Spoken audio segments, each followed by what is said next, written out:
Joining us via satellite to help us make sense of all the violent madness, attorney and conservative activist Jack Thompson is here.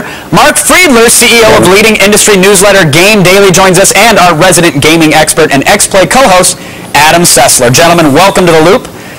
Mr. Thompson, I'd like to start with you, sir, because you personally led protests against the game Bully, and I'm wondering, do you have something against the game in particular, or do you just not want it to be released altogether? Well, in 1999, I represented 6 parents whose 3 children were shot and killed in Paducah, Kentucky.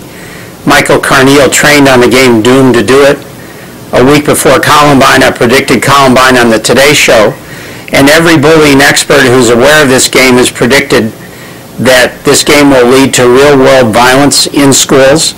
The American Psychological Association in August of 2005 issued a blockbuster report which says that there's a direct causal link between interactive gameplay of violent games and real-world increased aggression and violence in adolescents and teenagers. So, you know, your poll of your viewers, who are mostly gamers, is interesting. Of course. But it flies in the face of all the science and all the medicine. True. Now, Adam, now that study that Jack was referring to said there was a link. Yeah. There are other studies that came out that said that also shows that, you know, violent people tend to like violent images, which was also represented in that same study. Do you believe that Bully is going to be responsible for an increase in any violent crimes? No. It's on the face of it kind of preposterous. And you know what? It's actually really disturbing and intellectually dishonest and somewhat pernicious to try to say that with all the other ills in the world, you have kids that are getting absolutely poor education in public schools, where they're not getting good medical care given to our healthcare system, and with the fact that people can't seem to get a decent job. Though, what is causing trouble among America's youth in schools? Oh, it has to be a video game. Anyone of thought should find that insulting at the face of it. So the solution to bad grades is for kids to spend more time playing video games? Bad grades? We are talking about violence. I believe that there are greater reasons for the social ills of adolescent violence than playing a video game, because I believe that violence was existing prior to the release of even Pong. Pornography is a subject of much debate in media and its effect on a population. Anti-censorship groups feel that putting a restraint on the production of porn will stifle people's abilities to express themselves sexually. Anti-pornography groups feel that the form of media degrades women and perpetuates male dominance in a patriarchal society.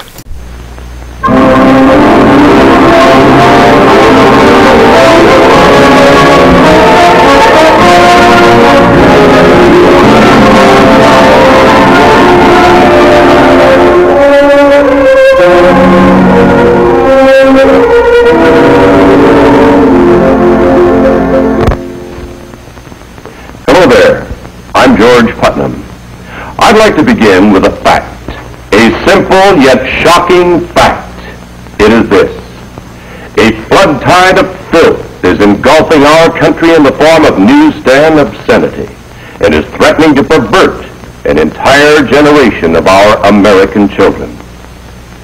We know that once a person is perverted, it is practically impossible for that person to adjust to normal attitudes in regard to sex.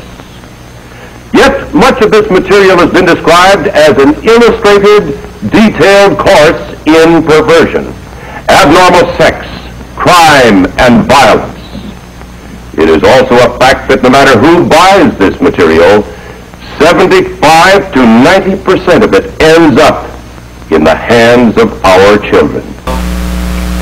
Pornography as an art form has withstood all negative connotations from media and society. Despite all the charges against it, it's still here. Porn holds great weight in people's freedom of sexual expression. Pornography gives this freedom by being accessible in the media, from magazines, books, television, and the internet.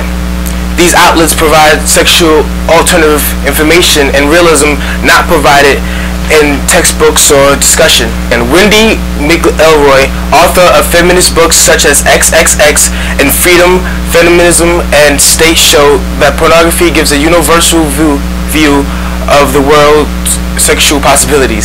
Sexuality is the one thing that every human being has in common. Everybody has a sexuality, and no matter what people say in public, everyone wants to make their peace with it in private. Everyone likes sex to be happy for them. Our culture puts a lot of roadblocks up to people being able to develop and create a happy sexual expression for themselves. Women don't devote their time and money to sexuality. They don't prioritize it. They just don't say firsthand, like, wow, sexuality is something that we all have, that we all must prioritize. I'm going to go out and do something about that. Pornography and its effects on men usually coincide with violence, abuse, desensitization of rape and adultery. When Heather A. Rupp paid men to watch pornography, she thought she knew what their eyes would catch. Following the gazes using eye tracking technology, she found that men focused and lingered on women's faces instead of their breasts and genitals. And the study also showed that women focus more on the private area.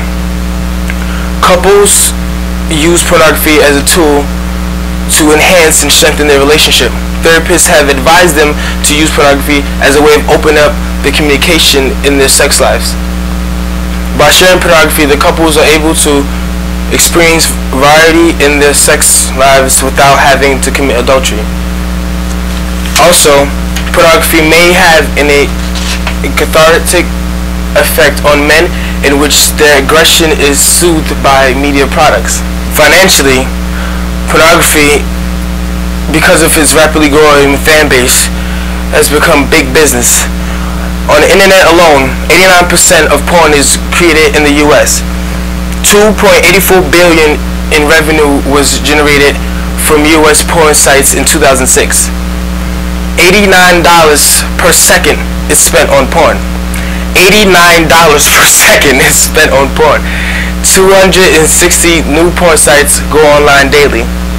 Pornography revenue is larger than all combined revenues of all professional football, baseball, and basketball franchises.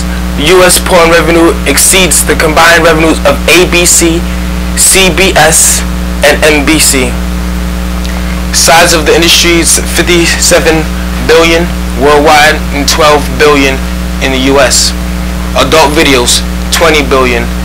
Escort service, $11 billion. Magazines, $7.5 billion. Sex clubs, $5 billion. Phone sex, $4.5 billion.